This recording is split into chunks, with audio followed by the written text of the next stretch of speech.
Судии олии Тоҷикистон имрӯз 5 феврал ҳукми гумонбаронии парвандаи табаддулотро эълон кард.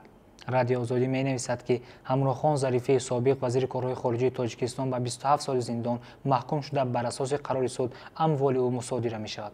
Саид Ҷаъфар Усмонзода, собиқ вакили парлумон ва раиси ҳизби Демократ низ ба 27 сол зиндон маҳкум шуда, бар асоси ҳукм амволи ӯ мусодира карда мешавад.